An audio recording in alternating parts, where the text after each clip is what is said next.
Gracias, hermano Robert. Dios está con usted, está con nosotros. Amén. Hermanos, les compartí ayer una porción que se llama la pluma de Dios. Y antes de que mi hermano tome la palabra para honrar al Rey de Reyes, quiero que vean cómo es la pluma de Dios. Nada más con una cita. Por favor, pueden ir ahí a Primera de Pedro 2:2. Vean la pluma de Dios en la mano de sus hijos. Cuando escribieron los discípulos fue por la mano de Dios. Amén. Por eso todo lo que está escrito coincide. Todos hablan de lo mismo, del amor de Dios, de la libertad de Dios, de la prosperidad que tenemos en Dios. Y también el cuarto tema impactante dentro de los evangelios es que no seamos engañados. El 33% de la escritura es el clamor de los hijos de Dios para que nosotros como hijos de Dios ahora no seamos engañados. Y mire bien, por eso es la pluma de Dios, es perfecta. Nadie le puede quitar ni poner la palabra. Vea Primera de Pedro 2:2 y dice, ¿listo? Deseen como niños, ¿sí?, la leche espiritual, no adulterada. Deséela como niño. Ahora vaya a la segunda carta de Pedro, igual. Vea, segunda de Pedro, capítulo 2, verso 2. Y luego va a ver ahora segunda de Pedro, capítulo 2. Primero, no, segunda. Es capítulo 2, verso 2, es la clave. Esa es la clave. Capítulo 2, verso 2 dice, muchos seguirán sus disoluciones, por causa de los cuales el camino de la verdad será blasfemado. O sea, y así seguirán viendo como los dos, mi padre y yo hasta hoy trabajamos. El número 2 en lo que es cristocéntrico, la palabra, numerología cristiana. Mi padre y yo hasta hoy trabajamos. Capítulo 2, verso 2 dice, mi padre y yo les ordenamos que no se dejen engañar. Pero eso, mi hermano, viene a traer palabra de lo alto, dirigida hacia cosas que a veces vamos dejando atrás. Y hay cosas que no desmenuzamos de la palabra, pero que nos pueden llevar a que nuestros pasos se deslicen. Le pido al Señor, y quiero que inclinen sus rostros esta tarde, por favor.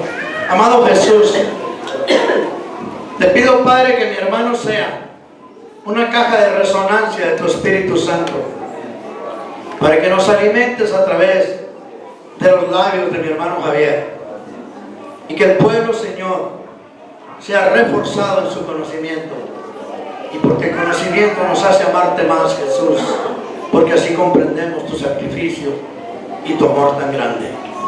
Toma a mi hermano y a nosotros que estemos intercediendo unos por otros para que tu palabra sea, Señor, miel que destila del panal.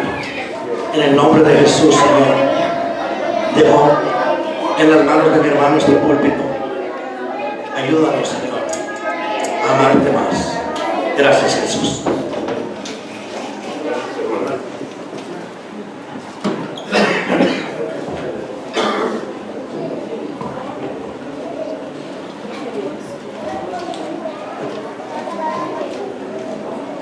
¿Quién vive?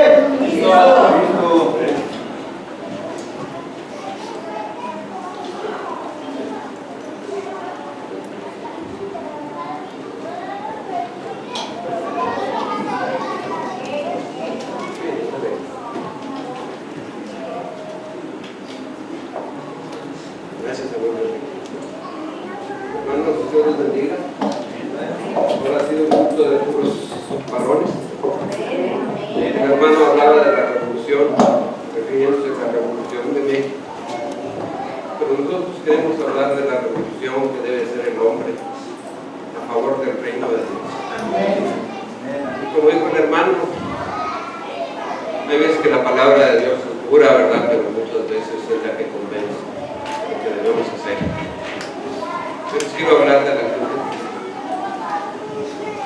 Muchos lo tomamos como un instrumento de tortura, pero por algo lo escogió el Señor. No fue nadie más que el Señor el que escogió este instrumento. Tiene un mensaje, el cual quiero compartir. Yo quiero que primero, para la gloria de Dios, vayamos al Salmo 103 para leerlo en una forma alternada,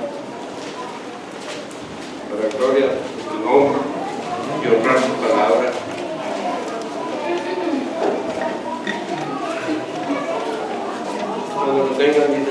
por favor. Gloria a Dios. Yo empiezo y luego seguimos. Y en el último todos lo hacemos. Dice así la palabra: bendice alma mía Jehová, y bendiga todo mi ser su santo nombre. Bendice alma mía Jehová, y no olvides ninguno de sus beneficios. Eres quien perdona todas tus maldades y el que sana todas tus dolencias. El que rescata de odio tu vida, el que te corona de favores y misericordias. El que te sacia de bien tu boca, de modo que te rejuvenezcas como el águila. Jehová es que hace justicia y derecho a todos los que padecen violencia. Sus caminos notificó a Moisés y a los hijos de Israel sus obras.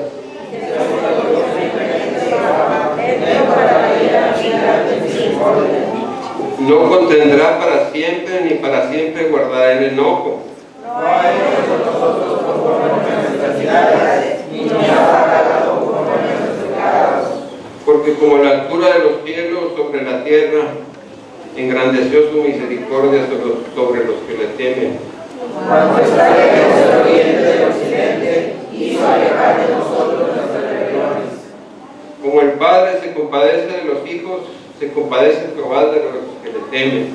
Porque Él conoce nuestra condición, se acuerda de que somos polvo. El hombre como la hierba, sus días florecen como la flor del campo. Que para su su lugar no la conocerá más. Mas la misericordia de Jehová es desde la eternidad y hasta la eternidad sobre los que le temen, y su justicia sobre los hijos de los hijos. Sobre los que guardan su pacto y los que se acuerdan de sus mandamientos para nuestro obra. Jehová estableció en los cielos su trono, y su reino domina sobre todo. Bendecid a Jehová vosotros sus ángeles, poderosos en fortaleza, que ejecutáis su palabra, obedeciendo la voz de su precepto. Bendecid a Jehová vosotros todos sus ejércitos, ministros suyos que hacéis su voluntad. Bendecid a Jehová vosotros todas sus obras, en todos los lugares de su señorío. Bendice alma mía Jehová. Amén. Yo le puse a mi estudio, hermanos, un punto de la cruz de Jesús es un punto de encuentro entre Dios con la humanidad. Primero quiero dar una pequeña introducción antes de entrar al tema. El mensaje de la cruz podríamos decir que es un mensaje mudo. Un mensaje mudo. Porque aún sin hablar, cada vez que la veamos, nos recuerda el gran sacrificio que hizo el Señor Jesucristo por amor a nosotros. Ese gran sacrificio que nos dio libertad, nos libró del pecado. Aquí se refiere al poder que tenía Satanás sobre nosotros. Al decir, perdón, dice, al poder que tenía Satanás sobre nosotros. Al pecar Adán, Satanás tomó su lugar y se convirtió en el príncipe de este mundo.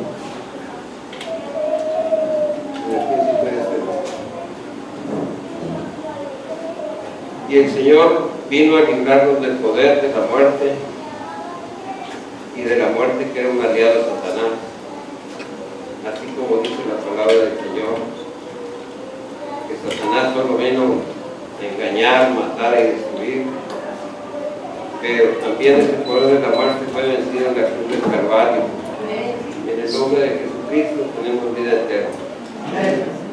Su sacrificio en la cruz es tan significativo que dividió los tiempos en antes y después de Jesucristo. Antes, cuando el diablo tenía el poder, y después cuando el Señor Jesucristo ya lo había derrotado con su sacrificio en la cruz. También el sacrificio del Señor Jesucristo dio lugar a un Nuevo Testamento. Canceló el de la ley y ahora tenemos el del amor. Ha dividido a la humanidad en creyentes de Jesús inconversos que no lo han aceptado. Siguen bajo el dominio de Satanás. El poder que ejerció Satanás sobre la humanidad de ese tiempo adámico fue tan terrible, y por eso leemos en la Biblia que la maldad creció tanto que dio lugar a que Dios mandara el diluvio universal para tratar de acabar con esa maldad. Pero el diluvio no fue suficiente. Leemos cuando el arca de Noé descendió a una tierra nueva, ya habitable. Sucedió lo que nos narra el capítulo 9 de Génesis, en el verso del 18 al 25. Si alguien me pudiera ayudar, hermanos, leamos esto. Génesis 9, del verso del 18 al 25. Amén. Amén. Fuerte, hermano, que lo tenga, por favor. Amén. Adelante, adelante, Enrique. Y los hijos de Noé que salieron del arca fueron Sem, Cam y Jafet, y Cam es el padre de Canaán. Estos tres son los hijos de Noé, y de ellos fue llena toda la tierra. Después comenzó Noé a labrar la tierra y plantó una viña. Así es. Y bebió el vino y se embriagó, estaba descubierto en medio de su tienda. ¿Hasta cuál, perdón, hermano? Hasta el 25. Y Cam, padre de Canaán, vio la desnudez de su padre y lo dijo a sus dos hermanos que estaban fuera. Así es. Entonces Sem y Jafet tomaron la ropa y la pusieron sobre sus propios hombros, y andando hacia atrás cubrieron la desnudez de su padre, teniendo vueltos sus rostros, y así no vieron la desnudez de su padre. Y despertó Noé de su embriaguez y supo lo que le había hecho su hijo más joven, y dijo: maldito sea Canaán, siervo de siervos será a sus hermanos. Dijo más: bendito por Jehová mi Dios sea Sem, y sea Canaán su siervo. Engrandezca Dios a Jafet. Perdón. Todo lo que hable la palabra de Dios es de bendición. Dice que la maldad, la Biblia dice que la maldad de Dios creció tanto que dio lugar a que Dios mandara el diluvio universal para tratar de acabar con esta maldad. Pero este diluvio no fue suficiente. Cuando el arca de Noé descendió a una tierra nueva, habitable ya, sucedió lo que nos narra el capítulo 9 de Génesis que acaba de leer mi hermano Enrique. Y si nos damos cuenta y nos fijamos bien en lo que dice la Biblia,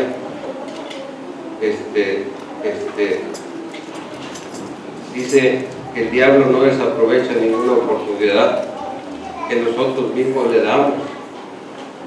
Aprovechó que Noé se embriagó, y por lo que dice el verso 22,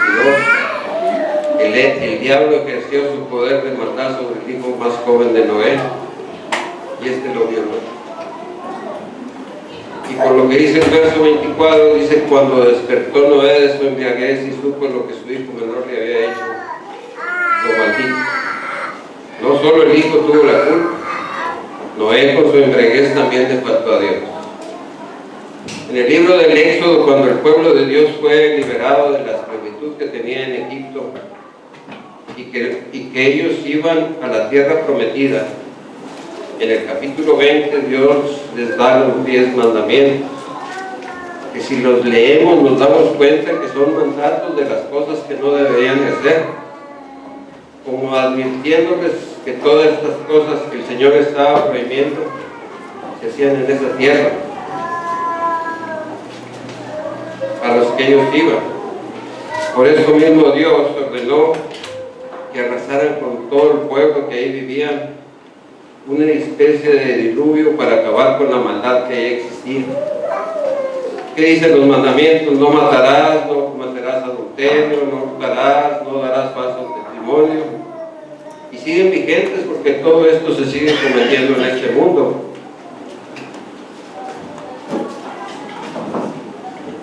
En este mundo actual. Pero también nos vemos que Israel falló. Se dejó engañar por Satanás y no hizo lo que Dios le había ordenado, y tuvieron que pagar las consecuencias. Pero también la cruz nos confronta a nosotros mismos. Sin hablar al verla, y nos dice Mira todo lo que hizo el Señor por ti.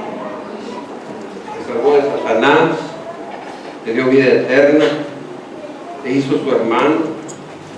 Todas las bendiciones bíblicas son para ti por el Señor Jesucristo. Heredamos lo que dice Apocalipsis capítulo. Por Él heredamos todo lo que dice Apocalipsis capítulo 21, del 1 al 7. Si alguien me ayuda con lo que dice la palabra de Dios. Capítulo 21, del verso del 1 al 7, donde habla de la gran ciudad. Amén. Vi un cielo nuevo y una tierra nueva, porque el primer cielo y la primera tierra pasaron y el mar ya no existía más.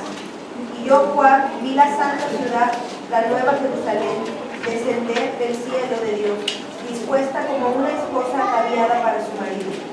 Y oí una gran voz del cielo que decía: He aquí el tabernáculo de Dios con los hombres, y Él morará con ellos, y ellos serán su pueblo, y Dios mismo estará con ellos como su Dios. Enjugará Dios toda lágrima de los ojos de ellos, y ya no habrá muerte, ni habrá más llanto, ni clamor, ni dolor, porque las primeras cosas pasaron. Y el que estaba sentado en el trono dijo: He aquí, yo hago nuevas todas las cosas. Y me dijo: Escribe, porque estas palabras son fieles y verdaderas. Y me dijo: Hecho está, yo soy el alfa y la omega, el principio y el fin. El que tuviere sed, yo le daré gratuitamente de la fuente del agua de la vida. El que venciere heredará todas las cosas, y yo seré su Dios, y él será mi hijo. ¿Se dieron cuenta, hermano, de todas las bendiciones que tiene Dios para sus hijos fieles? A cambio, solamente nos pide que cumplamos la gran comisión, que viene en Mateo 28. Sería bueno que lo leyéramos también para que nos diéramos cuenta qué es lo que el Señor nos pide a cambio de darnos esa ciudad tan hermosa.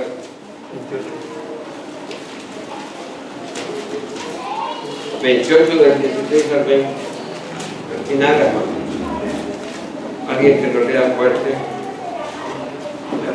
¿Ven? Pero los 11 discípulos se fueron a Galilea, al monte donde Jesús les había ordenado. Y cuando le vieron, le adoraron, pero algunos dudaban. Y Jesús se acercó y les habló diciendo: Toda potestad me es dada en el cielo y en la tierra. Por tanto, id y haced discípulos a todas las naciones, bautizándolos en el nombre del Padre, y del Hijo, y del Espíritu Santo, enseñándoles que guarden todas las cosas que os he mandado. He aquí, yo estoy con vosotros todos los días hasta el fin del mundo. Amén. Ya no es tan fácil, ya no es tan difícil. Si cumplimos la gran comisión que nos habla Mateo, el Señor nos promete que Él estará con nosotros todos los días hasta el fin del mundo. Ya no está difícil como lo hizo con Abraham, que para probar su fe le pidió que sacrificara a su hijo Isaac. Aún así, pienso que en nuestro entorno hay tanta gente perdida y engañada, porque la iglesia que somos nosotros no ha cumplido con la gran comisión, que al partir el Señor al cielo nos dejó encomendado. Hay un pasaje en la Biblia que nos recuerda en qué parte, dice que nos recuerda en qué parte, perdón. Hay un pasaje en la Biblia que nos dejó encomendada. Estoy equivocando, hermano, son los nervios, dispensen, porque no es fácil estar aquí. Todo es para bien, hermano. Amén. Dice, hay un pasaje en la Biblia que nos recuerda en parte esto. No recuerdo en qué parte está, pero sí recuerdo lo que dice. Y dice el pasaje: el Señor Jesucristo andaba predicando en las aldeas, y un joven se le acercó y le preguntó: Señor, ¿son pocos los que se salvan? Y el Señor le contestó: muchos intentan hacerlo, pero no lo lograrán. ¿Qué nos enseña este pasaje? Que si solo intentamos ser salvos, seremos presos fácilmente de Satanás. Es más fácil que caigamos en sus engaños. El asunto es que si queremos nos mantengamos firmes en el Señor. La palabra del Señor dice: resistid al diablo y él huirá de vosotros. Amén. Pues, ahora sí, bueno, ya acabé con la introducción. Como le decía al principio, hermanos, la cruz es un punto de encuentro de Dios con la humanidad. La cruz une el cielo y la tierra, erigida como un estandarte sobre el horizonte humano. En ella se topan y se cruzan dos historias, la de Dios y la de los hombres. La cruz es un punto de encuentro, o mejor dicho, de reencuentro. El hombre voluntariamente se había separado de Dios, y en la cruz el Señor Padre, por medio de su Hijo Jesucristo, vino a buscar a los que se habían perdido y a perdonarlos, y a perdonar su pecado. En el libro de Malaquías, en el capítulo 3, de los versos 17 y 18, ¿me ayudan? Vamos a ver lo que dice. Malaquías 3, 17 y 18. Es el último libro del Antiguo Testamento. Dice: y serán para mí especial tesoro, ha dicho Jehová de los ejércitos. Amén. En el día en que yo actúe, y los perdonaré como el hombre que perdona a su hijo que le sirva. Entonces os volveréis y discerniréis la diferencia entre el justo y el malo, entre el que sirve a Dios y el que no le sirve. Así es. Aquí hay una profecía futura en el tiempo en que fue escrita, pero ya presente porque ya se cumplió, y se refiere a la crucificación del Señor Jesucristo. Fíjense lo que leía mi hermana en el verso 17, dice: serán para mí especial tesoro, dice Jehová de los ejércitos, en el día en que yo actúe los perdonaré. El Padre actuó en la crucificación de su Hijo Jesucristo, y eso trajo perdón de pecados para todos sus hijos. Pero aquí se refiere a cristianos fieles a Dios, y luego sigue diciendo: así como un hombre perdona al hijo que le sirve. Y en el verso 18 dice: entonces os volveréis. Aquí nos está diciendo que entonces nos volveremos a Dios y discerniremos la diferencia entre el justo y el malo, entre el que le sirve y el que no le sirve. Todo esto está relacionado con lo que leíamos en el Salmo 103, que ya lo leímos al principio, porque el verso 13 y 14 dicen así: como el Padre se compadece de sus hijos, Jehová se compadece de los que le temen, porque conoce nuestra condición y se acuerda de que somos polvo y que nuestra vida aquí es efímera. En el tiempo de Jesús había 5 maneras de ajusticiar a los condenados a muerte: lapidación, o sea, muerte a pedradas, como le sucedió a Esteban. ¿Se acuerdan del pasaje de Esteban, donde Pablo estaba presente? Y dice que Pablo aprobaba. Eso fue antes del encuentro que le sucedió a Pablo con Jesús. También otra forma de tortura era la decapitación. El emperador decapitación, y también por flechas, inmersión en aceite hirviendo. Esto le sucedió al apóstol Juan. El emperador Donaciano lo condenó a morir de esta manera, pero como no lo pudo matar, y cuando le derramaron sobre él un perol de aceite, el apóstol Juan solamente se sacudió. Pero eso era un plan de Dios, que no lo podían matar porque Juan tenía una encomienda. Entonces lo mandaron a la isla de Patmos, donde el Señor le reveló lo que era el libro del Apocalipsis, o libro de las revelaciones. Juan fue el único apóstol que murió de muerte natural. Y esto nos demuestra que aquí en la tierra solo sucede lo que Dios permite que suceda. y más cuando se trata de sus hijos, como acabamos de ver con el apóstol Juan, que no lo pudieron matar con el aceite. La más cruel de las maneras aplicadas a los condenados es la crucificación, y esto era reservada para los esclavos insurrectos, para los prisioneros de guerra de otras naciones. Esta manera cruel de matar no fue de los romanos, como muchas veces creemos. Estos lo copiaron de los persas. Era una muerte tan humillante y vergonzosa. Se crucificaba al reo desnudo completamente. El reo quedaba abandonado a la intemperie, desangrándose poco a poco hasta morir, expuesto a los rayos del sol, lo que provocaba demasiada sed por el calor y la pérdida de la sangre. La posición de estar colgado de los brazos provocaba asfixia, se dificultaba respirar. Las heridas provocaban tremendo dolor, ya que el crucificado era colgado de estas. Imagínense, hermanos, el terrible dolor que sucedió con él.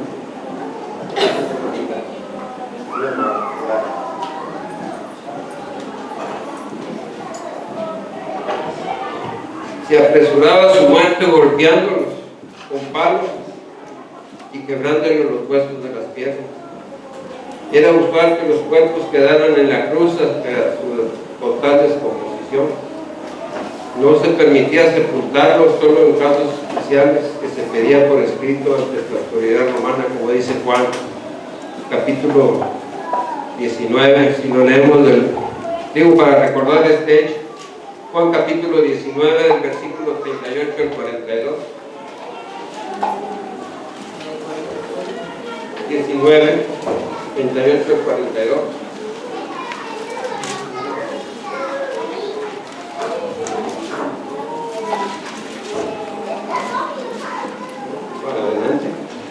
Después de todo esto, José de Arimatea, que era discípulo de Jesús, pero secretamente por medio de los judíos. oye, hermanos, ¿que hoy hasta acá? Sí, Con el resto.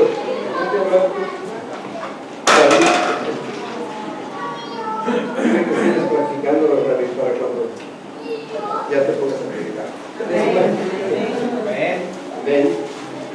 Después de todo esto, Sí, hermano. José de Arimatea, que era discípulo de Jesús, pero secretamente por medio de los judíos, rogó a Pilato que le permitiese llevar el cuerpo de Jesús, y Pilato se lo concedió.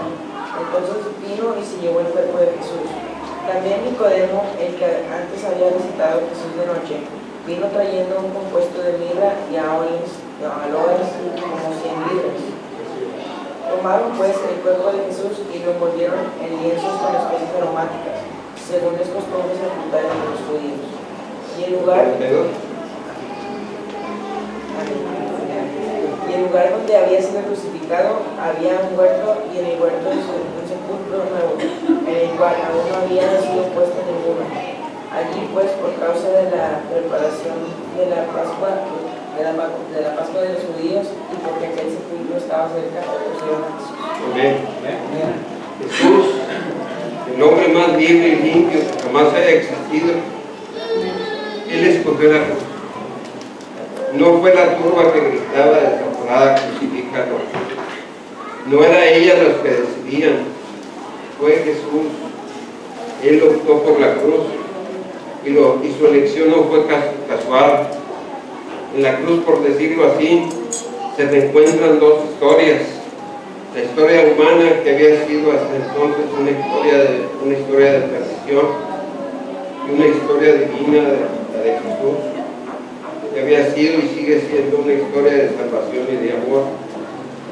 La prueba está en la separación de los tiempos y la historia divina, antes de Cristo y después de Cristo, Antiguo Testamento y Nuevo Testamento.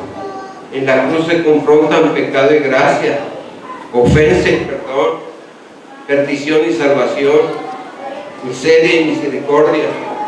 Todo esto se entrelazan y se reconcilian en la cruz de Cristo. Cristo constituyó el reencuentro del hombre con el hombre, transformó el odio en amor. En la cruz todos nos encontramos todos. En la cruz todos nos encontramos, todos sufrimos la experiencia de la cruz. La experiencia de la cruz es universal porque todos compartimos dolores, penas. La cruz nos libra del aislamiento egoísta y del resentimiento estéril. La cruz nos lleva a la dimensión del sufrimiento compartido. Con Jesús, el dolor nos hermana de la carga ajena que podemos hacer nuestra y así aligerar al que sufre. Cuando nos unimos a ellos en oración y en oración y pidiéndole a Dios que cese esa situación. Nada de lo que aquí sucede en la tierra es casualidad, menos en los que están inmersos los hijos de Dios. Dios siempre intercede. Leamos.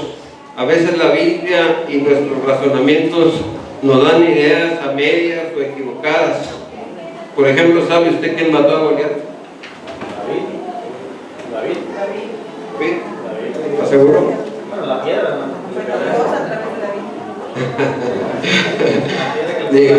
Por lo regular decimos que fue David. Y estoy de acuerdo con usted. Y estoy de acuerdo que David fue el que lanzó la piedra, pero el que la dio fue Dios. Hace poco vi un experimento que estaban haciendo en la televisión relacionado con esto. Y los que lo hicieron eran gente experta en la onda. Pues batallaron mucho para hacer lo que David hizo. Y eso nos prueba que no fue David el que mató a Goliat. Bueno, lanzó la piedra, pero el que la guió fue el Señor. Lo mismo podríamos decir de Moisés cuando abrió el Mar Rojo. Moisés actuó conforme a lo que Dios le dijo. Lo mismo sucede cuando nosotros oramos por un enfermo y sana. No somos nosotros los que lo sanamos. Todos los personajes bíblicos y aún los que vivimos en la actualidad y servimos a Dios, solo somos instrumentos suyos. En la cruz de Cristo los hombres nos encontramos con nosotros mismos. Nada nos hace más reflexivos que el sufrimiento. La cruz de Cristo nos lleva de la mano hasta el interior de nuestra alma. El alma es el centro de nuestras sensaciones y sentimientos. Ella nos hace conscientes de nuestras necesidades físicas. En ella también se hace presente el odio y el amor. Sin el amor de Dios en nuestra alma, esta parte de nuestro ser quedaría descontrolada y vacía. Y por eso mismo, fácilmente somos engañados por Satanás. Y en un alma así, los deseos y el amor que se producen en ella solo son perversos, y más que amor, lo que prevalece en estas almas solo son el odio y la maldad. Sin el amor de Dios en nuestra alma, este amplio sector de nuestro ser quedaría siempre desconocido para nosotros mismos. Leamos lo que dice el apóstol Pablo en Romanos en el capítulo 7, de los versos del 21 al 25. Romanos 7, del 21 al 25.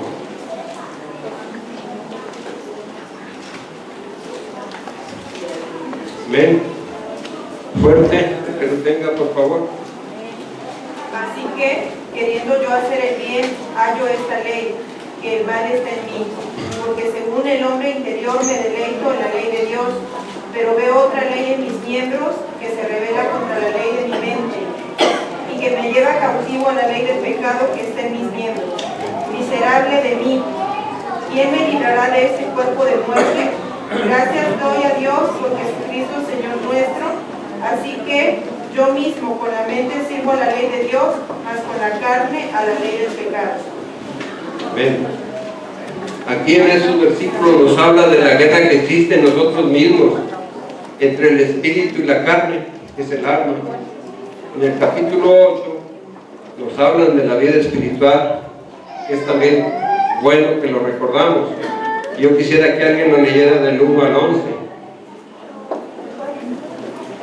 8 del 1 al 11. Pero antes quiero, el apóstol Pablo hace una referencia que sucedía en el tiempo de los romanos.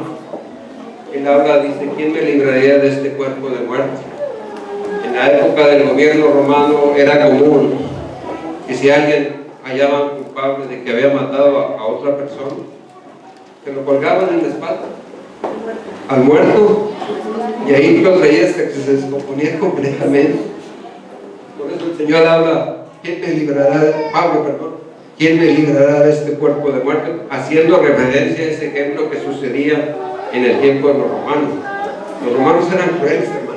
Muchas de las cosas que ellos hacían las desconocemos, pero así sucedía. Ya tiene, hermanita, el capítulo 8, del 1 al 11. Ahora pues, ninguna condenación hay para los que están en Cristo Jesús, los que no andan conforme a la carne, sino conforme al Espíritu. Porque la ley del Espíritu de vida en Cristo Jesús me ha librado de la ley del pecado y de la muerte. Porque lo que era imposible para la ley, por cuanto era débil por la carne, Dios, enviando a su Hijo en semejanza de carne de pecado y a causa del pecado, condenó al pecado en la carne, para que la justicia de la ley se cumpliese en nosotros, que no andamos conforme a la carne, sino conforme al Espíritu. Porque los que son de la carne piensan en las cosas de la carne, pero los que son del Espíritu en las cosas del Espíritu. Porque el ocuparse de la carne es muerte, pero el ocuparse del Espíritu es vida y paz. Por cuanto la mente carnal es enemistad contra Dios, porque no se sujeta a la ley de Dios, ni tampoco puede. Y los que viven según la carne no pueden agradar a Dios. Mas vosotros no vivís según la carne, sino según el Espíritu, si es que el Espíritu de Dios mora en vosotros. Y si alguno no tiene el Espíritu de Cristo, no es de él. Pero si Cristo está en vosotros, el cuerpo en verdad está muerto a causa del pecado, mas el Espíritu vive a causa de la justicia. Y si el Espíritu de aquel que levantó de los muertos a Jesús mora en vosotros, el que levantó de los muertos a Cristo Jesús vivificará también vuestros cuerpos mortales por su Espíritu que mora en vosotros. Amén. Este capítulo 8 nos habla de la vida del Espíritu. Y dice en el verso 3, lo que era imposible para la ley por cuanto era débil por la carne, Dios envió a su Hijo en semejanza de carne de pecado, y a causa del pecado condenó al pecado en la carne. Al morir el Señor Jesucristo en la cruz nos libró de la ley del pecado que existía en nuestra carne. Esta ley existía porque todos la heredamos de Adán y Eva. Y en el verso 10 dice, pero si Cristo está en vosotros, en verdad el cuerpo está muerto a causa del pecado, y tanto que lo cuidamos, y está muerto. Pero el Espíritu está vivo a causa de la justicia, y tanto que lo descuidamos al Espíritu. Alimentamos más a la carne que al Espíritu. Este es el alimento de la palabra de Dios para nuestro Espíritu. El Señor con su sacrificio nos justificó, pagó el pecado de nuestra carne, y si Él vive en nosotros, nuestro Espíritu está vivo a causa de su justicia. Arrastramos un cuerpo de muerte que no heredará el cielo, sino que será transformado. Romanos 7:24, el apóstol Pablo dice, miserable de mí, ¿quién me librará de este cuerpo de muerte? La carne busca su comodidad, no le interesan las cosas de Dios. Los deseos de la carne es el que impide principalmente para que no alcancemos la salvación. Por eso mismo Mateo 22:14 dice, muchos son llamados, pocos de los escogidos. Fíjese en esto, porque muchos no asisten al servicio de la iglesia. No es que no puedan, por lo regular la carne es la que nos los impide. Si oímos a la carne, ella nos dirá, mejor descansa, prende la televisión, pasan los deportes, mejor veamos cómo andan los Tigres y los Rayados. Es incomprensible que le demos más importancia a esto que a las cosas de Dios. Y seguimos diciendo, está más interesante de lo que te puedan decir en la clase dominical. La clase dominical yo quisiera verla así como la vemos ahorita, hermano. Por eso yo le pedí al hermano que me diera chance. Con ir al mediodía ya es suficiente. Tú date gusto. Y a las mujeres les dicen, van a pasar el resumen de la novela El Lagarto. Eso lo vi en una fila, en el banco. Estaban dos damas platicando de la novela. En otra iglesia, hermano. En el banco. No sabía yo que hubiera una novela que se llamara La Gata. Y le dice una a la otra, dijo, mejor veamos a cuántos ha rasguñado la gata. No sé si rasguñó a alguien. Dice, no te creas, es el día del Señor para que lo alabes. Es el día para que descanses y hagas lo que quieras. Si pensamos así, les puedo asegurar que ya estamos listos, porque no seremos de los escogidos, aunque nos digamos cristianos fieles. Es fácil valorar cómo anda nuestra vida espiritual, y si seguimos igual, bueno, el resultado final ya sabremos cuál será el resultado final de nuestra vida.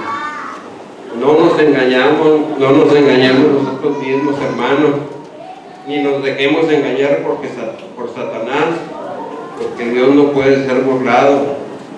Gálatas capítulo 6 y verso 7 dice, todo lo que el hombre siembre, eso también segará. Si siembra para la carne, segará corrupción, y si siembra para el espíritu, segará vida eterna. No podemos ser cristianos a medio. Eso es solo aparentar ser cristianos, con un pie en el mundo y otro en las cosas de Dios. Apocalipsis en el capítulo 3 y verso 15 y 16 dice, 15, yo conozco tus obras, que ni eres frío ni caliente. Y en el 16 dice, por cuanto eres tibio te vomitaré en mi boca, en palabras más claras te desecharé de mi presencia. Observando la cruz de Cristo y meditando en lo que Dios hizo en ella por nosotros, esta se transforma en un instrumento de madurez y de libertad interior.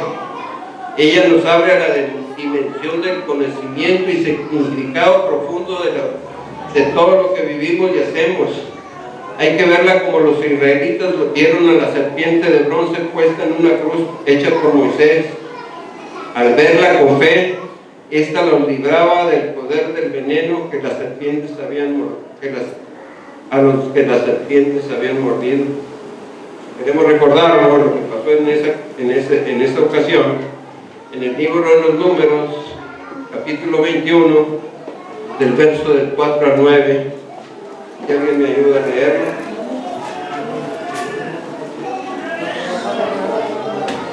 ¿No? 21 del 4 al 9. Precio David. Después partieron del monte de Or, camino del Mar Rojo, para rodear la tierra de Edom, y se desanimó el pueblo por el camino. Y habló al pueblo contra Dios y contra Moisés. ¿Por qué nos hiciste subir de Egipto para que moráramos en el desierto? Pues no hay pan ni agua. No hay pan ni agua. Y nuestra alma tiene fastidio de su pan para criar. Sí, hermano, del 4 al 9. La serpiente de Narciso. A ver, adelante. Y Jehová envió entre el pueblo serpientes ardientes que mordían el pueblo. Y murió mucho pueblo de Israel. Entonces el pueblo vino a Moisés y dijo, hemos pecado por haber hablado contra Jehová y contra ti.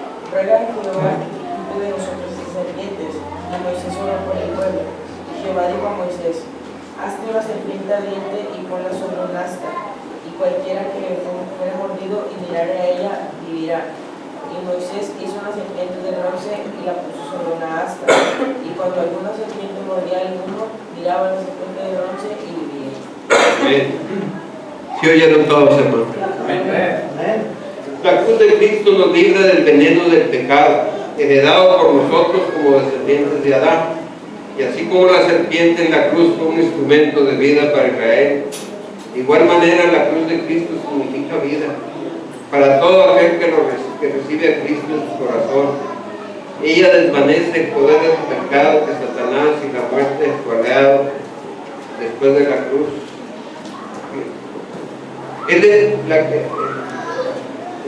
Ella desvanece el poder del pecado, que es Satanás, y de la muerte, su aliado.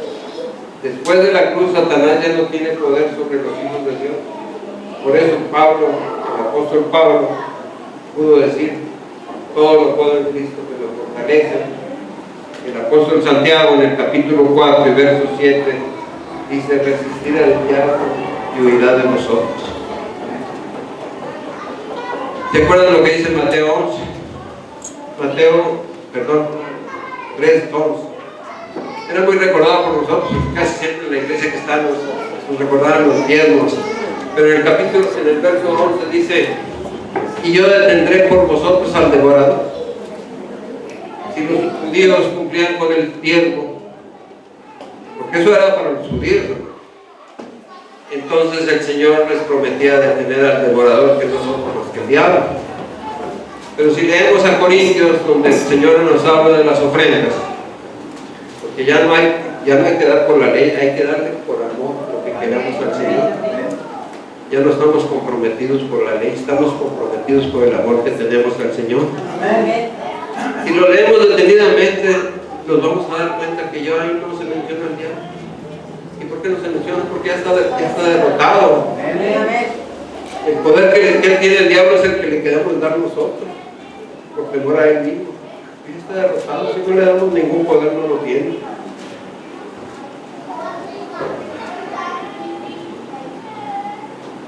Satanás ya no tiene poder sobre los hijos de Dios. Por eso Pablo pudo decir todo lo puede en Cristo que me fortalece. Y Santiago nos dice: resistir al diablo y huirá de nosotros. Este poder es solo para los cristianos que tienen el Espíritu de Dios en su corazón. El cristiano fiel y verdadero. Finalmente, la cruz de Cristo nos hace ver nuestra propia realidad de acuerdo a las circunstancias que nos rodean. Es decir, con este entorno virtual, este escenario virtual que es nuestro entorno, y que en buena medida nadie nos escogimos. Fue Dios el que nos puso aquí, porque en su plan maestro nosotros tenemos una tarea que cumplir para Él. La cruz de Cristo significó el final de su tarea que Él cumplió. Jesús dijo cuando ya estaba en la cruz, en el libro de Juan, capítulo 19:30, consumado es. Él ya había cumplido todo lo que tenía que haber hecho por nosotros. Mirar la cruz de Cristo es aceptar la realidad como es dejar de forcejear para tomar la nuestra mansamente como Cristo tomó la de Él. Sin nuestra cruz no podemos terminar la tarea que Dios tiene para nosotros. Por eso encontramos en Lucas, en el capítulo 9, en los versos 23 y 24, yo lo voy a leer.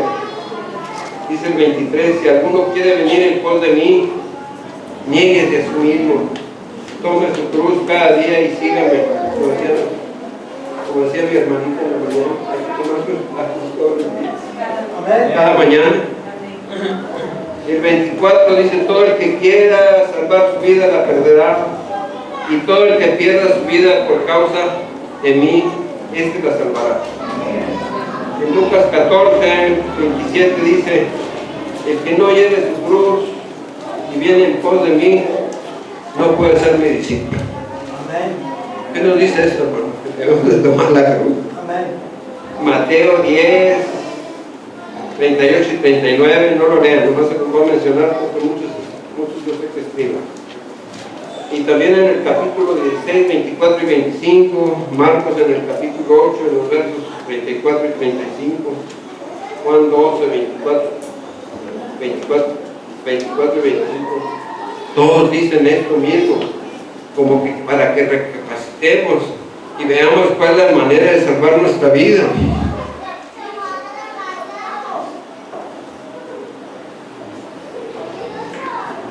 En San Juan, en el libro de San Juan, en el capítulo 5 y verso 25, dice: como el Padre levanta a los muertos y les da vida, así también el Hijo de Dios a los que quiere dar vida. En realidad muchos no entendemos estos versículos que en la Biblia nos dicen que si queremos salvar la vida, la perderemos, y si la perderemos causa de Cristo, la salvaremos. La primera parte del verso 24 del capítulo el capítulo 9 de Lucas dice: todo el que quiera salvar su vida la perderá. Pareciera una contradicción, pero aquí se refiere a que si queremos vivir la vida a nuestra manera, sin ninguna dirección divina, es como cuando decimos: yo hago con mi vida lo que quiera. Tremendo error, porque no tomamos en cuenta que la vida que tenemos no es nuestra. El Señor nos la prestó, y digo prestó porque en cualquier momento la puede reclamar. En Génesis, en el capítulo 2 y verso 7, dice esto: entonces Jehová Dios formó al hombre del polvo de la tierra, sopló aliento de vida y fue un ser viviente. Y sigue sucediendo lo mismo. Ahora nos forma en el vientre de la mamá, pero sigue siendo Dios el que da ese aliento de vida para que podamos ser seres vivientes. Ya habíamos leído lo que dice Juan 5:21. Pues por lo que dice aquí, bueno, se lo voy a repetir. 5:21 dice: como el Padre levanta a los muertos y les da vida, así también el Hijo del Hombre a los que Él da vida. Por lo que dice este versículo, solo el Padre y el Hijo son los que nos pueden dar vida. Así que no podemos decir: mi vida es mía. Más bien decir la vida que el Señor nos prestó. Amén.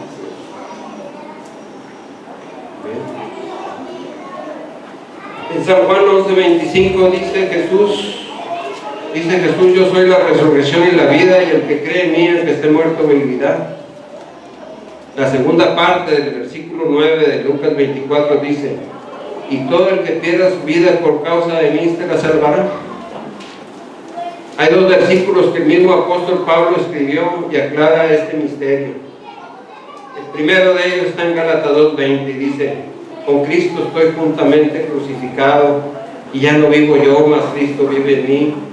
Y lo que ahora lo vivo en la carne, lo vivo en la fe del Hijo de Dios, el cual me amó y se entregó a sí mismo por mí. Esto mismo nos sucederá cuando estemos dispuestos también a crucificar nuestra carne, quitar el yo del trono de nuestro corazón y poner al Señor Jesucristo, que al igual que el apóstol Pablo también se entregó por cada uno de nosotros por amor. Esto significa tomar nuestra cruz y seguir al Señor Jesucristo. Y al igual que Pablo podamos decir: ya no vivo yo, mas Cristo vive en mí. Con esta frase Pablo está diciendo: yo pierdo mi vida, reconozco que es del Señor, pero estoy ganando mi salvación. En Romanos, en el capítulo 14 y verso 8 dice: si vivimos, para el Señor vivimos, y si morimos, para el Señor morimos. Así pues, sea que vivamos o que muramos, somos del Señor. Podemos nosotros también, como el apóstol Pablo, decir esto mismo.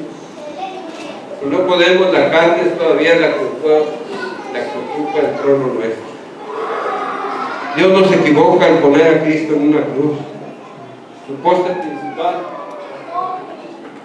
apunta hacia el cielo, como diciendo: este es el camino. Y el poste horizontal, con los brazos de Jesús extendidos, nos dice sin hablar: los quiero abrazar y perdonar. Su amor es tan grande que aún aquellos que lo acababan de crucificar y aún lo odiaban, Él rogó al Padre y dice: perdónalos porque no saben lo que hacen. Y esta frase aún sigue vigente, porque muchos de nosotros, cuando no le damos el valor verdadero a ser cristianos y fieles a Jesús, tampoco sabemos lo que hacemos. Ver la cruz de Cristo de frente y entender que no solo fue un instrumento de juicio, sino una clave de aprendizaje. Con Jesús en ella es un faro de luz que alumbra el camino al pecador, un mártir que mantiene nuestras velas de la fe extendidas, que tienen una dirección divina. Solo así la cruz dejará de ser tragedia y se transformará en dirección, en un punto de encuentro con Dios. La cruz nos une con todos los demás y con nosotros mismos. cuando el Señor Jesucristo dijo: el que quiera tome la cruz y síganos, demostró que es una realidad de que si no la tomamos no podemos seguir a Jesús. Solo así la cruz es fuerza que une destinos y entrelaza historias, la de Dios y la de los hombres, que estas se volverán sagradas porque nosotros formamos la iglesia de Cristo, obediente, limpia y sin mancha, por la que Él viene y viene pronto. También Jesús nos dice: que quiera tome su cruz y sígalo. Tomar la cruz es aceptar la vida así como Él nos la da, que estemos conformes con nuestra vida. Solo así podemos unir nuestra cruz, que es la vida, a la cruz de Cristo. Y solo así podemos decir como el apóstol Pablo: ya no vivo yo, mas Cristo vive en mí, y lo que vivo en la carne lo vivo para la gloria de Cristo, el cual hoy se entregó por mí. Es obvio que cada uno de nosotros esté llamado en lo posible a mejorar nuestro entorno y condición de vida, pero siempre con un sano realismo. El apóstol Juan, inspirado por el Espíritu Santo, escribió en su tercera carta, en el verso 2: amado, yo deseo que seas prosperado en todo las cosas, que tengas salud, así como prospera tu alma. No podemos separar el deseo de prosperar en las cosas del mundo con el prosperar en cuanto al conocimiento de la palabra de Dios. Dios hace un sano equilibrio, así de esa manera. Yo pienso que todos nosotros queremos prosperar en la vida, pero debemos prosperar en el conocimiento de la palabra de Dios, y solamente así habrá un sano equilibrio. En Mateo 16, en el verso 26 dice: ¿de qué le sirve al hombre ganar todo el mundo? ¿De qué le sirve? Bendito sea Dios. También en la primera carta de Juan, en el capítulo 1 y verso 5, escribió: Dios es luz y no hay tinieblas en él. El 6 dice: si decimos que tenemos comunión con Él y andamos en tinieblas, mentimos y no practicamos la verdad. En el 7 dice: pero si andamos en luz, como Él está en la luz, tendremos comunión unos con otros, y la sangre de Jesucristo, su Hijo, nos limpia de todo pecado. Cuando limpiemos nuestra vida de todo pecado, entonces sí tendremos la paz que Dios nos ofrece. En el Evangelio de Juan, en el capítulo 14 y verso 27, el Señor Jesús nos dice: la paz os dejo, mi paz os doy. Yo no la doy como el mundo la da. La paz de Dios es continua y verdadera. La paz del mundo es mentirosa y pasajera. Y sigue diciendo: no se turbe vuestro corazón y tenga miedo. En otras palabras, tengan fe y confianza que en cualquier circunstancia de la vida yo estoy con ustedes. Y si Dios está con nosotros, ¿quién contra nosotros? Esta es promesa también para sus hijos fieles. Bendito sea el Señor. Por último, una pequeña aclaración. En el Evangelio de Juan, en el capítulo 22, en los versos 41 y 42, dice la palabra que el Señor se retiró como a una distancia de tiro de piedra, llorando dijo: Padre, si quieres, pasa de mí esta copa, pero no se haga mi voluntad sino la tuya. Cuando leemos esto, por lo regular pensamos que el Señor Jesucristo se refiere a que lo liberara del sacrificio de la cruz. Pero el Señor no tenía miedo de ir a la cruz, ni al dolor que éste la produciría. Más bien Él se refería a la separación que tendría que pasar con el Padre a causa del pecado. En aquel momento sufriría y pagaría con su sacrificio en la cruz por todos nosotros. Isaías 53:6 dice: todos nosotros nos descarriamos como ovejas, cada cual se apartó por su camino. Palabras más claras quiere decir que cada quien hicimos lo que quisimos. Dejamos el camino de Dios y tomamos uno equivocado de muerte y de pecado. Y sigue diciendo ahí la palabra: mas Jehová cargó en él el pecado de todos nosotros. Cuando estaba sucediendo esto, en Mateo capítulo 27 y verso 26 nos dice, cerca de la hora novena, que son las 3 de la tarde para nosotros, es la hora en que el Señor Jesucristo estaba a punto de morir, exclamó a gran voz, Elí, Elí, lama sabactani, que significa Dios mío, ¿por qué me has desamparado? Esto significaba la copa a la que Jesús se refería, al abandono de Dios Padre, haría con él a causa del pecado nuestro que él pagaba. Isaías 57 nos aclara cómo sentía Jesús en aquel terrible momento. Dice, angustiado él y afligido no abrió su boca, como un cordero fue llevado al matadero, como una oveja delante de sus trasquiladores enmudeció, no abrió su boca. Esto nos demuestra su gran valor ante las circunstancias. No se quejó delante de los que lo torturaban y lo rodeaban. Así que no podemos pensar que haya sentido miedo por la cruz y que quería rehuir.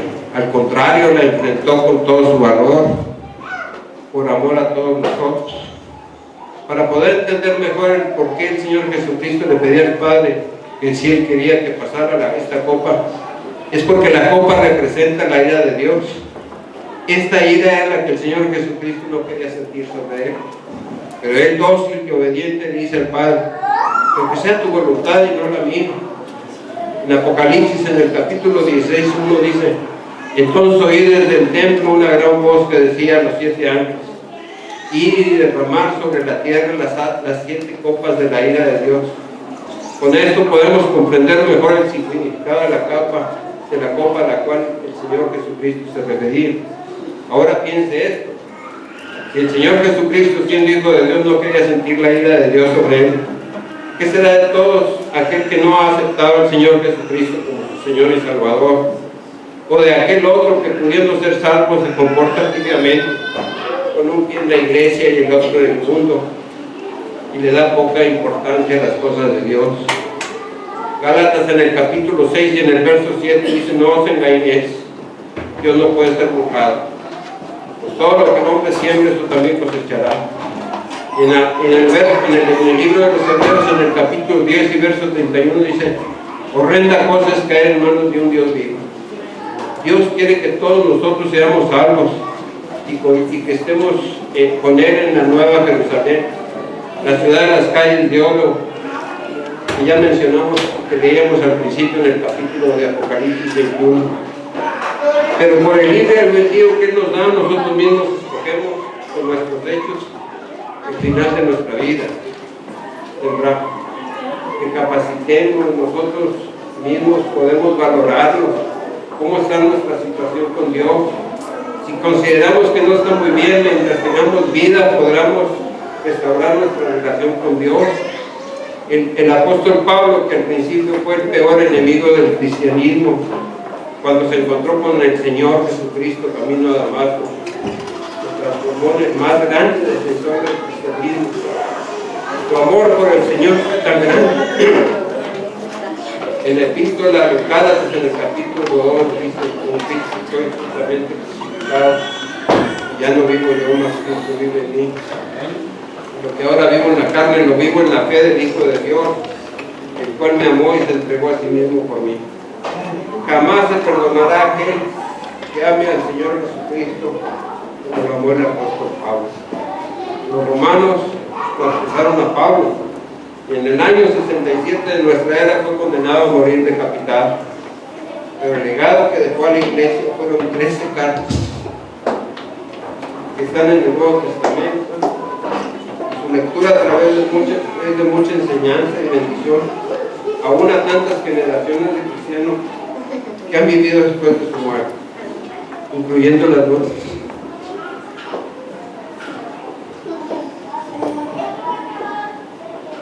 Les voy a repetir de nuevo un pasaje que ya había leído. No recuerdo dónde está este pasaje, pero sí recuerdo lo que dice. Dice así: Jesucristo predicando por las aldeas, un muchacho le preguntó: Señor, ¿son pocos los que se salvan? El Señor le contestó: muchos intentarán, pero no podrán. Me imagino que aquí se refiere a los cristianos que son tibios y que en realidad no han tomado la decisión de ser cristianos fieles al Señor Jesucristo y a su evangelio de amor. En las cosas de Dios, los intentos no cuentan. Dios quiere cristianos fieles y obedientes y decididos.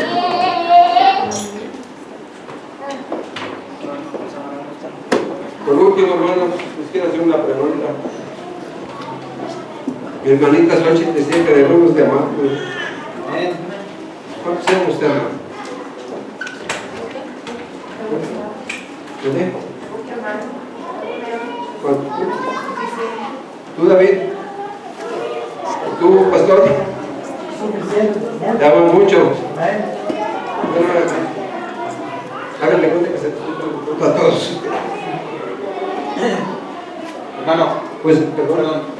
Lucas 13, 22 y 23. Es lo del pasaje de Galilea. Ok. Es que este lo tomó de la carrera Sí. hace rato.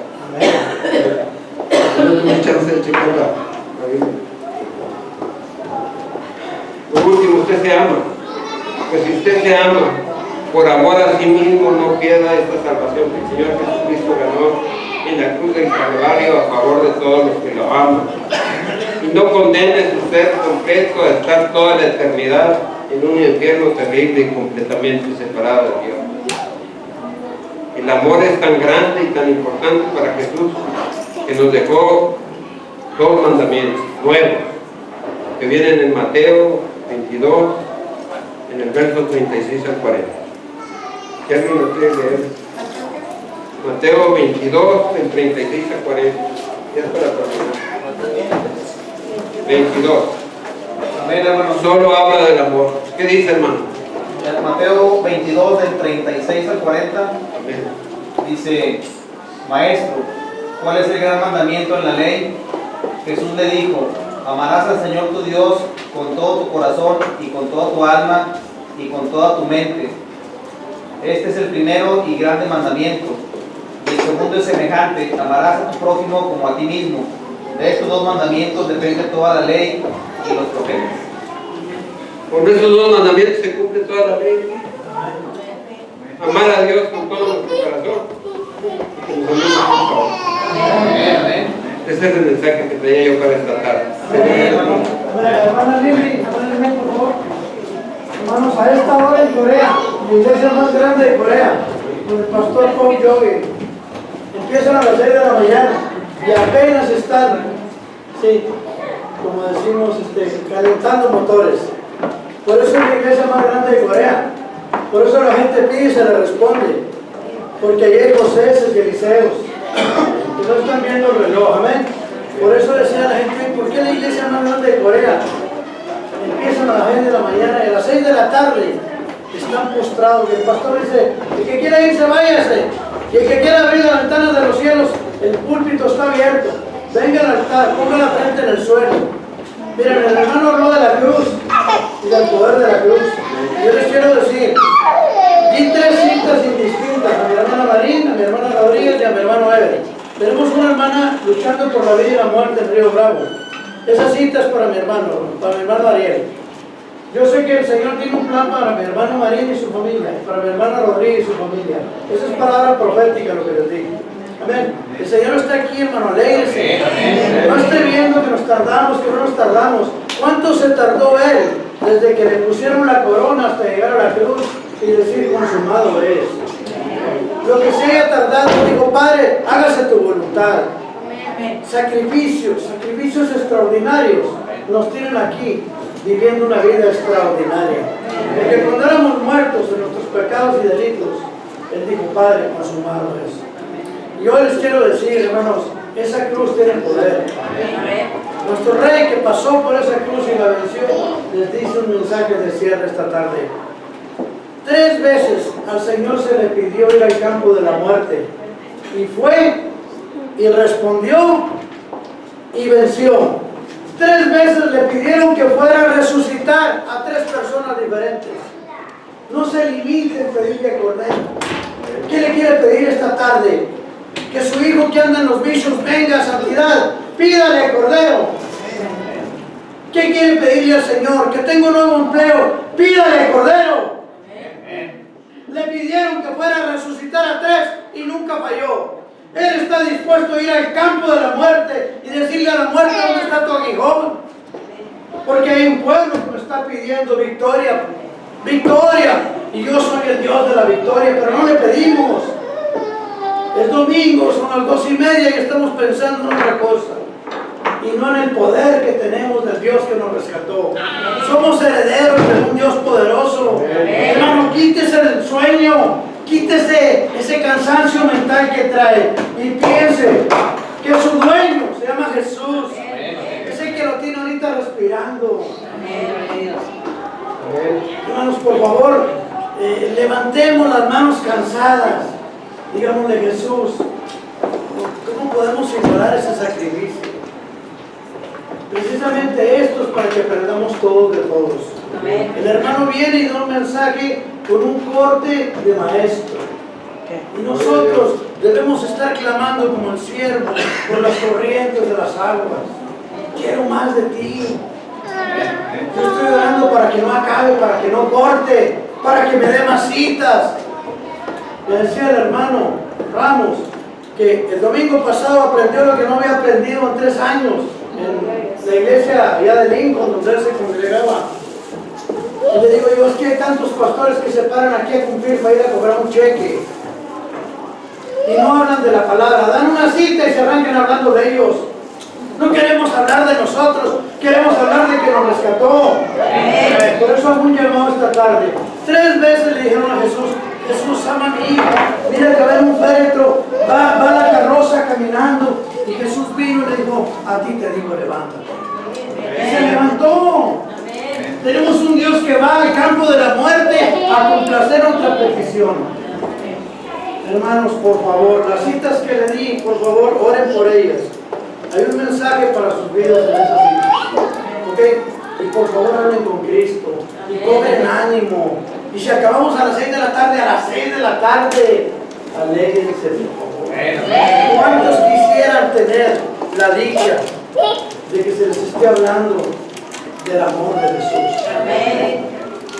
Va de nuevo, sacudan sus pies, sus manos cansadas, cobren ánimo, porque tenemos muchas cargas que echar sobre Jesús.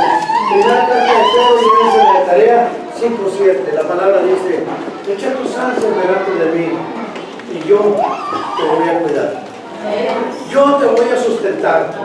Si ese yo que es Jesús, el gran yo soy, no puede hacer que cobres gozo, hermano, estamos en camino de muerte. Si no puedes salir de aquí como becerro que salta en la manada y que el sol de justicia todo de su cara, hermano, no está bien. No queremos que Vida Nueva se convierta en una iglesia de cumplimiento, donde ya venimos el domingo y ya cumplimos. De eso venimos huyendo. Queremos regresar al sacrificio de la cruz. Amén. Si alguna cosa guardada debemos de tener atenta, Proverbios 3 dice: guarda tu corazón. Guarda tu corazón. Sí. Adelante, adelante, vamos con Cristo. Hay muchas cosas que queremos y es necesario que Dios solucione en nuestras familias. Hay muchos miembros de nuestra familia que no tienen a Cristo. Si eso no nos puede, si eso no nos pone un reto, hermano, no estamos cumpliendo el ministerio de que toda criatura conozca que Jesús quiere que vengas a conocerlo y que tengas vida eterna. Por favor, yo le pido al Señor que nos quite todo espíritu de cansancio y todo espíritu de conformismo y de religiosidad, porque vida nueva es eso, vida nueva. Si entramos a este templo es para recibir bendiciones de nuestro Dios, pero también para decirle al mundo que aquí se mueve el Espíritu de Dios.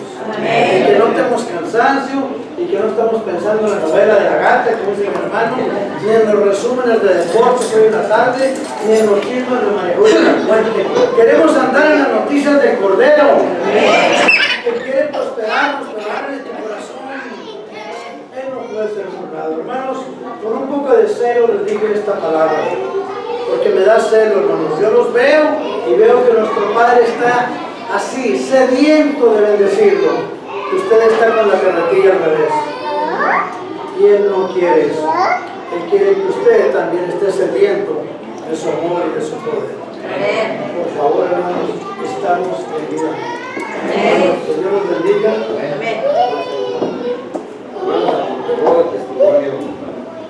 Yo conocí al Señor Jesucristo ya de edad madura. Y cuando llegué a la primera iglesia cristiana, nunca había abierto la Biblia.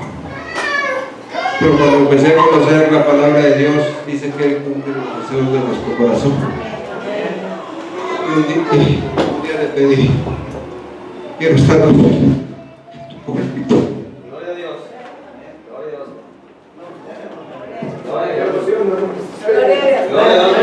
a Dios. Hablando de tu palabra, y yo he visto que los deseos de nuestro corazón se cumplen. Así que no dude, hermanos, si usted tiene deseos en su corazón y que sean a favor del Señor, Él se los va a cumplir. Amamos en Cristo. Amén.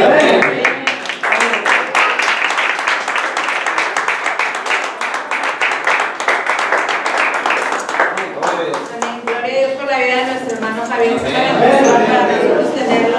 Es un maestro en la palabra. Gloria a Dios por su vida. Vamos a ponernos de pie, hermanos. Vamos a orar para despedirnos.